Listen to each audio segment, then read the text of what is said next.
fatika n'ikaramu twiga amasomo y'ubuzima utazigera wigishwa n'undi mwarimu wari wese uretse umwarimu w'ubuzima. Uyu munsi rero nabakoreye umuti abakunzi ba Beyonce. Hari abantu benshi bifuje ko namugaruka mu ijambo ryahindura ubuzima. Beyonce yavutse ku itariki ya 4 z'ukwa cyenda mwaka wa 1981. Avukira mu gace ka Houston mu mujyi wa Texas ho muri Leta Zunze Ubumwe za Amerika. Ababyeyi be bamwise Beyonce Giselle Knowles. Izina Carter yaryongeyeho ubwo yari amaze gushyingiranwa na Jay-Z. Beyonce rero n'umwana wa kabiri mu muryango wabo. Se yitwa Matthew Knowles, akaba ari nawe watangiye kumufasha mu buhanzi ubwo yari agitangira gukora muzika. Nyina yitwa Tina Knowles, akaba umudozi w'imyenda. Beyonce afite umuvandimwe nawe uririmba witwa Solange Knowles. Akiri muto Beyonce yakunze kwitabira amarushanwa yo kuririmba yaberaga hariya muri Texas. Mwaka wa 1990 bifashijwemo na se, yinjiye mu itsinda ry'abakobwa baririmba ryitwa Disney's Child. Yarahuriyemo na Kelly Rowland, Michelle Williams hamwe na Latoya. Iri tsinda akaba ari se wa Beyonce warifashaga, yari manager mu ndirimbo iri tsinda ryagiye ririmba cyangwa se ryamamayeho harimo Say My Name, Survivor, Independent Woman hamwe na Waterfalls. Nubwo iri tsinda ryari riyoboye muri muzika ntabwo ryabashe gukomeza gukorana kubera ko muri 2001 ryatandukanye, buri umwe agafata inzira ye. Kuva rero muri iryo tsinda kwa Beyonce nibyo byatumye uyu mukobwa rwose ahita yamamara cyane. Icyo gihe yari akiri umukobwa. Muri 2002 yakinnye muri filime yitwa Austin Powers, ikaba ariyo yinjije amafaranga menshi uwo mwaka muri filime zari zigezweho icyo gihe. Muri 2003 ku mugaragaro Beyonce yatangiye kuririmba ku giti cye, ahita asohora album ya mbere yise Dangerously in Love.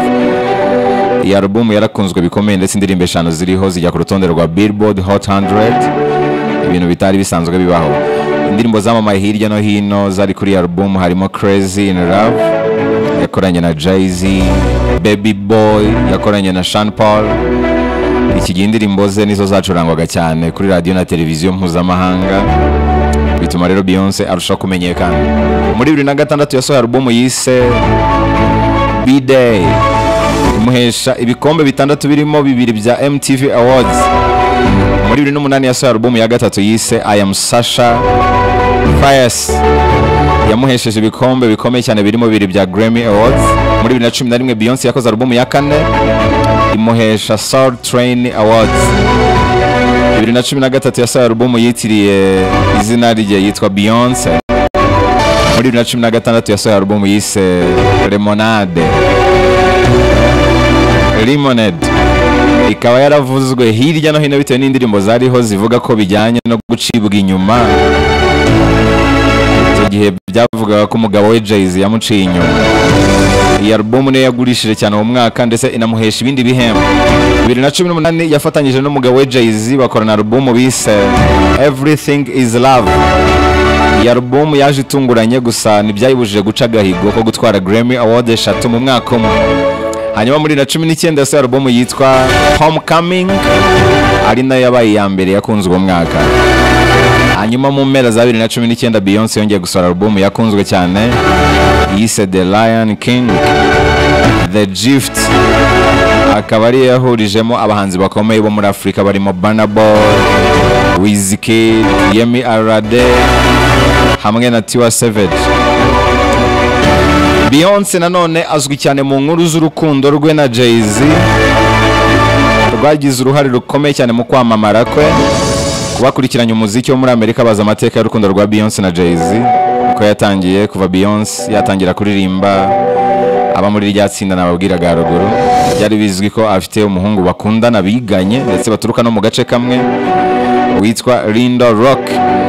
Gusa urukundo rwabo rwarangiye mwaka wa 1996 ubwo Beyonce yabitangazaga, akaba yaravuze ko bapfuye ko yamufuhiraga bikabije.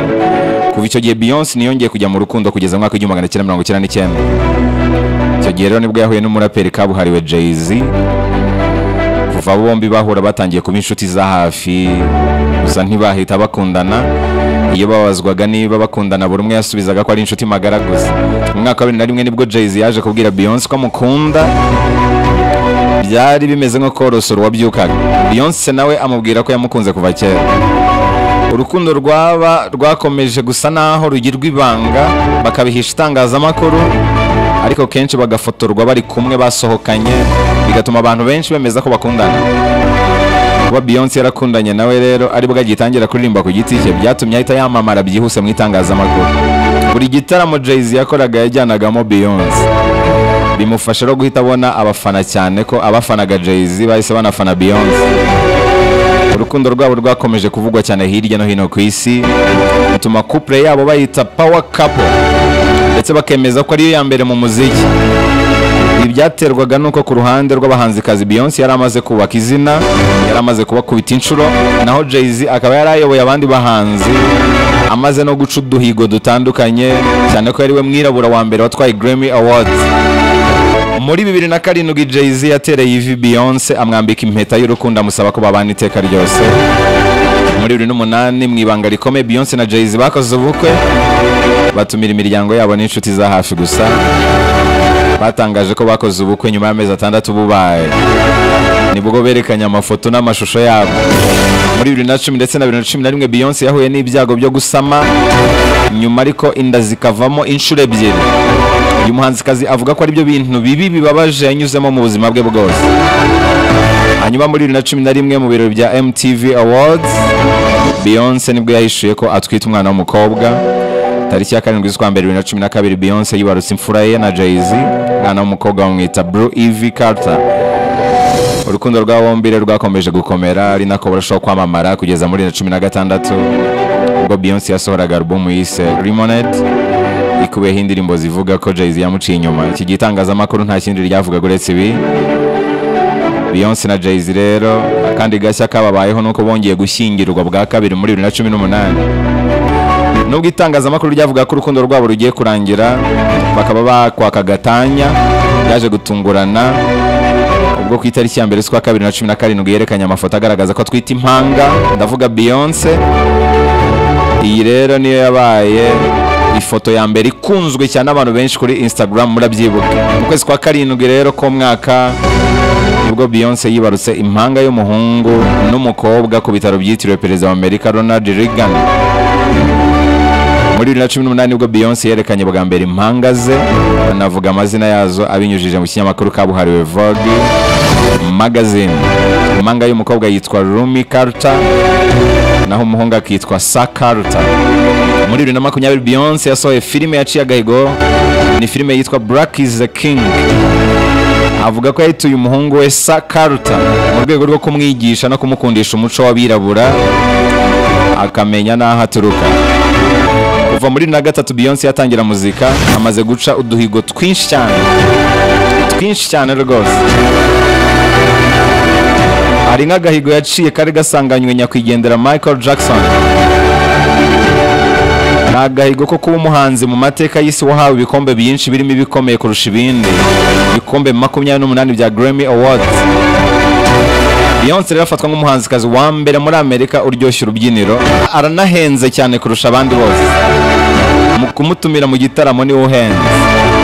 Nanone kuba kundwa n'ibindi bikomerezwa Barack Obama, Michelle Obama, George W. Bush bituma yubahwa cyane. Ni umuhanzi wa mbere ukundwa n'abandi bahanzi bagenzi be. Abahanzi bagiye batangaza ko bamukunda ba Rihanna, Nicki Minaj, Kendrick Lamar, Jennifer Lopez n'abandi batandukanye. Beyonce ari no ku rutonde rw'abagore 10 ahuriraho na Kamala Harris, Vice President wa Amerika. Uru ni urutonde rw'abagore bahinduye amateka y'abandi bagore mu ngeri zitandukanye. Aza kandi ku rutonde rw'abantu 100 bavuga ari kijyana ku isi, akabaza no ku mwanya wa 18, naho umugabo we Jay-Z akaza ku mwanya wa 9. Wamuvuga rero bwakwira bugacya. Munyemerere uyu munsi ngaruke kuri amwe mu magambo yahindura ubuzima yagiye avuga, cyane ko yifujwe n'abantu benshi. Beyonce yaravuze ngo ibyishimo biva muri wowe, nta wundi ushobora kugushimisha, ni wowe ubwawe wishimisha. Beyonce yaravuze ngo ibintu byose bimeze neza, ntubasha kwiga kandi ntukura. yaranavuze ngo bimwe mu bitekerezo byanyubatse ni igihe natekerezaga ko guca inyuma no kugambanira ubwoba bwanjye ari ikintu gishobora gutuma nkabya inzozi zanjye, gusenya umubano wose nari mfitanye no gushidikanya, ahubwo nkajya mu rukundo n'icyizere. Icyo gihe nibwo nabashije kubana akaramata n'inzozi zanjye.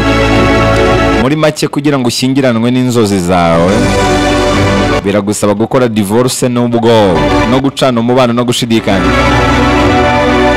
Uyu mugore yaravuze ngo ntushobora kwishimira ibyiza utarahuye n'ibibi, ntushobora kwishimira amahoro utarabonye ububi bw'intambara, burya ntushobora no kwishimira ibyo kurya utarahuye n'inzara, ntushobora kwishimira ubuzima buzira umuze utararwaye. Buri kimwe cyose wishimira ukishimira kuko wahuye n'ikinyuranyo cyacyo. Beyonce yaravuze ngo kwihesha agaciro bigenwa nawe ku giti cyawe. Ntugomba kwishingikiriza ku muntu uwo ari we wese ngo akubwire uwo uri we. Yaranavuze ngo ubwiza burashira ariko roho yawe izahoraho iteka ryose. Ita kuri roho idashira kubera ko ubwiza burarangira. Yaranavuze ngo biroroshye kumva amajwi y'abandi bantu ariko bigakomera cyane kumva ijwi ryawe bwite. Buri muntu wese muhuye hari icyo abagushakaho, ariko ikibazo ukwiriye kwibaza ni iki ngiki: ni iki ngewe nshakira ubuzima bwanjye? Niba buri wese muhuye agushaka ikintu runaka, wowe urashaka iki? Ni iki ushakira ubuzima bwawe? Hanyuma Beyonce yaravuze ngo niba ukora cyane, icyo ushaka cyose kizakuzaho. Nzi ko ibyo byoroshye kubivuga kuruta kubikora, ariko icyo Beyonce ngo agusaba wowe komeza ugerageze. Yaranavuze ngo ikintu niba ari cyiza gikwirakwize utitaye ngo ni kinini cyangwa ni gitoya. Uyu mugore yaravuze ngo nta muntu uguha imbaraga, ahubwo imbaraga urazifata. Yaranavuze ngo igihe cyose mama yahoraga anyigisha kuba umunyembaraga no kutaba igitambo. Ikindi nibuka yagajya anyigisha ni ukutagira inzitwazo no kutiringira uwo ari we wese ngo ampe ikintu runaka. Nakuze nzi neza ko buri kimwe cyose nkeneye ngomba kukiha njye ubwanjye ku giti cyanjye. Beyonce yaravuze ngo ntacyo dushobora kubona tudafite urukundo. Aranavuga ngo bakobwa murashaka ko mbabwira ibanga ryo kuba mwiza? Umugore aba mwiza cyane iyo amwenyuye. Beyonce yaravuze ngo kora ibyo wavukiye gukora kandi ugomba kwizera wowe ubwawe. Aranavuga ngo kora ibyo usabwa, ibindi ubiharire Imana. Imana ihorana gahunda nziza kuri wowe kandi buri kimwe cyose kibaho ku bugenzuzi bwayo. Uyu mugore yaravuze ngo akira amakosa yose ukora kubera ko ari yakugira uwo uri we. Yaranavuze ngo ibyo ukora byose ubisanga imbere bikurindiriye. Yaravuze ngo ikizakubwira kuri kumwe n'abantu ba nyabo nuko bazakangura verisiyo yawe nziza. Abantu ba nyabo bazagufasha kuvumbura ubushobozi bukurimo.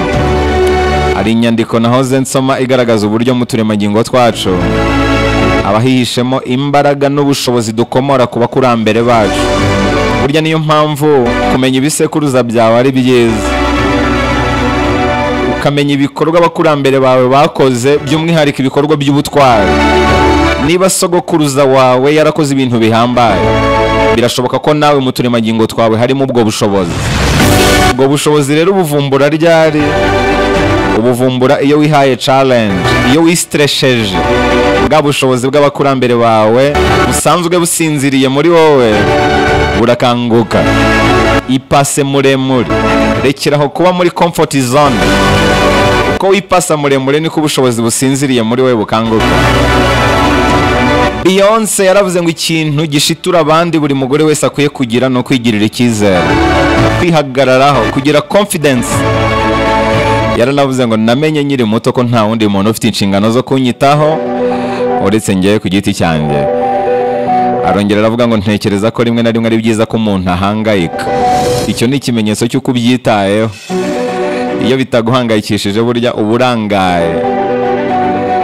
Beyonce yaravuze ngo iyo wikunze ukaniyakira ndetse ukamenya ko nta wundi uzakwitaho uretse wowe ubwawe, ikindi ukigira ku makosa ugenda ukora, icyo gihe nibwo uhagarika kwita ku byo abandi bagutekerezaho ahubwo ukiyitaho. Uyu mugore yavuze ijambo rikomeye cyane. nifuza ko riri no muyo twasigarana. Yaravuze ngo ukuri nuko gutsindwa ari ibya buri wese. Ntushobora kuba mwiza ku buryo utatsindwa, ntushobora kuba munini ku buryo utatsindwa, ntushobora no kuba umunyabwenge ku buryo utatsindwa. Gutsindwa ni ibintu bibaho hatitaye ku cyo uri cyo.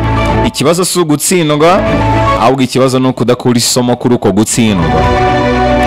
Iyo wabikuyemo isomo ntibiba bikiri ugutsindwa, biba byabaye kwiga. Hanyuma Beyonce yaravuze ngo ese mutekereza ko ari bande bayoboye isi? Beyonce arakubwira ngo ni abagore. Hari igihe isi yigeze kuba iy'abagabo mu myaka ya kera, nabisobanuye mu kanya, ariko ubu ngubu isi yabaye iy'abagore. Muzasome igitabo cya Robert Greene, The Art of Seduction, kirabisobanura cyane rwose. Beyonce yavuze amagambo menshi, ariko iriryoshye muri yose nanabasigira none ahangaha nanasorezaho. Yaravuze ngo buri kiremwa muntu cyose ni cyiza, icy'ingenzi ni ukwita cyane ku yandi mahirwe dufite kuruta kwita ku bwiza.